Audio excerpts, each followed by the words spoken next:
नमस्कार प्रिय भक्तजनों, जय माता दी। आपका स्वागत है हमारे चैनल लक्ष्मी निवास में। भक्तजनों, चैत्र नवरात्रि का यह पावन पर्व अत्यंत शुभ और मंगलकारी माना जाता है।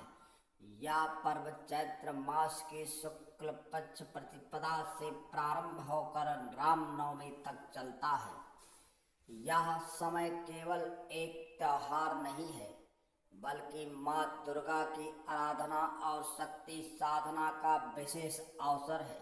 माना जाता है कि इसी दिन से नया सावंतर यानी हिंदू नववर्ष प्रारंभ होता है और भगवान ब्रह्मा ने इसी दिन से सृष्टि की रचना आरंभ की थी।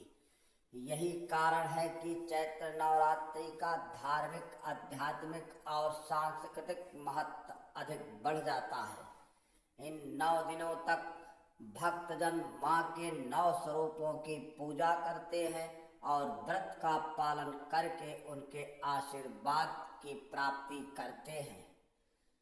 भक्तों, चैत्र नवरात्रि का महत्व केवल पूजा पाठ तक सीमित नहीं है, बल्कि यह हमारे आत्मा और मन को शुद्ध करने का अवसर भी है। 9 दिनों तक जब मनुष्य उपवास करता है, सात्विक आहार लेता है, जप और ध्यान करता है, तो उसके शरीर और मन से नकारात्मकता दूर होती है और भीतर नई ऊर्जा का संचार होता है।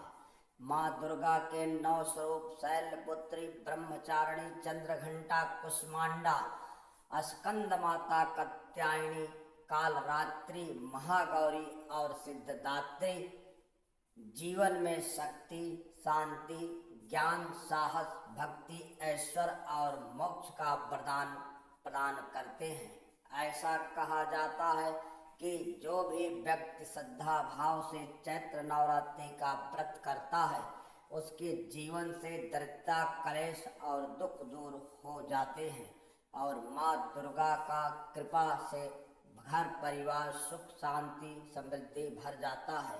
अब आइए भक्तजनों, सुनते हैं वह पावन कथा जो चैत्र नवरात्रि व्रत से जुड़ी हुई है और जिसे सुनने मात्र से ही माँ की कृपा प्राप्त होती है। बहुत समय पहले एक राजा हुआ करता था जिसका नाम था सूरत।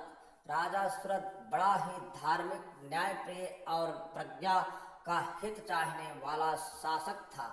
उसके राज्य में सभी सुखी थे, कोई दुखी नहीं था। प्रजा उसका सम्मान करती थी और वह अपने कर्तव्यों का निष्ठा पूर्वक पालन करता था। लेकिन समय का चक्र बड़ा विचित्र होता है। भाग्य जब करवट लेता है तो सबसे शक्तिशाली और समृद्ध व्यक्ति भी असहाय हो जाता है। राजा सूरत के साथ भी कुछ ऐसा ही हुआ। उनके मंत्री धीरे धीरे उनके विरुद्ध षड्यंत्र करने लगे। उनकी सेना में विद्रोह फैल गया और शत्रु राज्य उसके विरोध में खड़े हो गए। धीरे धीरे उसका राजपाट छिन गया और वह गहरे दुख में डूब गया। सब कुछ खोकर भी उसके मन में एक प्रश्न उठता था, मैं तो सदैव धर्म का पालन किया, कभी किसी का बुरा नहीं किया, फिर भी मेरे साथ ऐसा क्यों हुआ। और सबसे बड़ा आश्चर्य उसे इस बात का होता था कि सब कुछ छिन जाने के बाद भी उसका मन बार बार उसी राजपाट की ओर क्यों खिंचता है, वह विरक्त क्यों नहीं पा रहा है। इस प्रकार की व्यथा में डूबा हुआ राजा वन की ओर निकल पड़ा।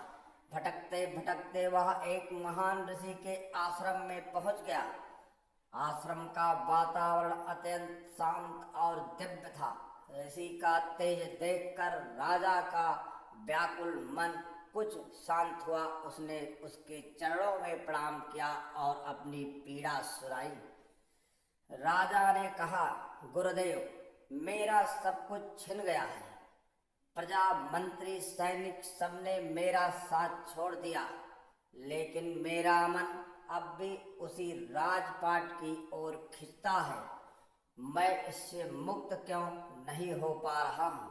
तभी उसी आश्रम में एक वैश्य आया जिसका नाम था समाधि।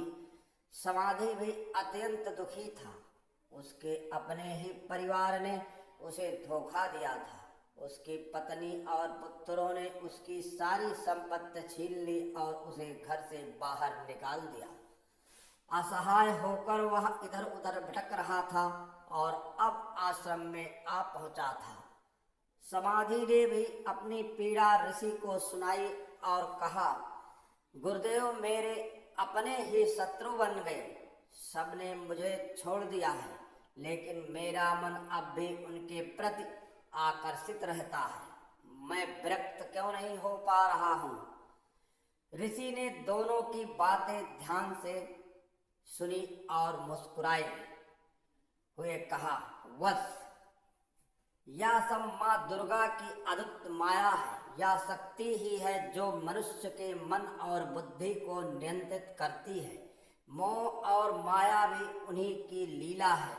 जब तक माँ की कृपा ना हो तब तक कोई भी इन बंधनों से मुक्ति नहीं हो सकता। यही कारण है कि सब कुछ छिन जाने पर भी तुम्हारे मन में उनके प्रति आकर्षण बना हुआ है। इसके बाद ऋषि ने उन्हें माँ दुर्गा का महत्तम सुनाया। उन्होंने बताया कि कैसे माँ दुर्गा ने देवताओं की शक्ति से प्रकट होकर महिषासुर जैसे असुरों का वध किया, कैसे उन्होंने धर्म की रक्षा की और देवताओं को उनका अधिकार वापस दिलाया। ऋषि की वाणी सुनकर राजा सुरत और वैश्य समाधि दोनों अत्यंत प्रभावित हुए। उन्होंने निश्चय किया कि वे माँ दुर्गा की उपासना करेंगे। दोनों ने चैत्र मास के नवरात्रि में व्रत प्रारंभ किया।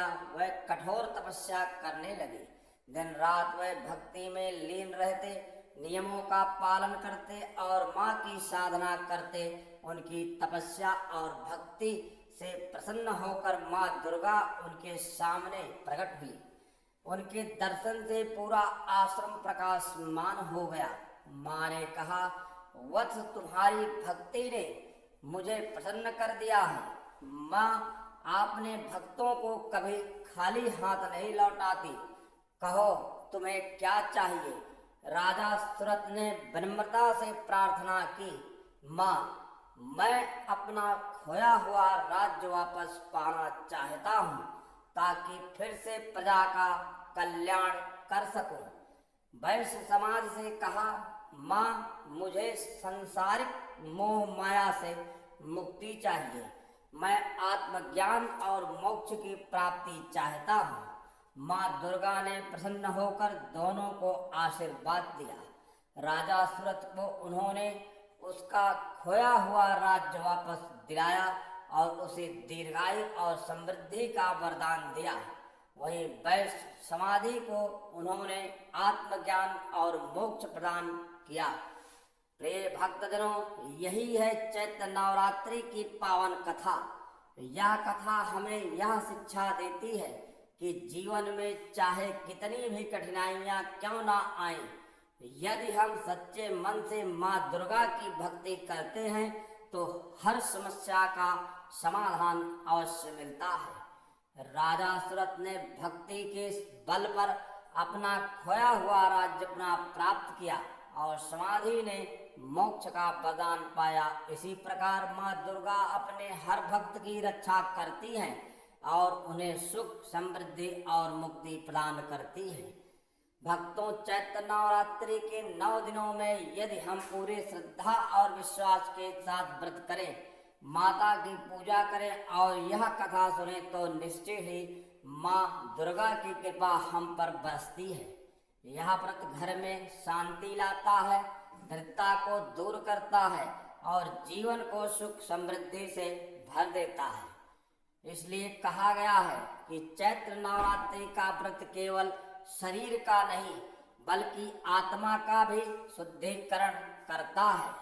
तो भक्तजनों, यह थी चैत्र नवरात्रि की पावन व्रत कथा।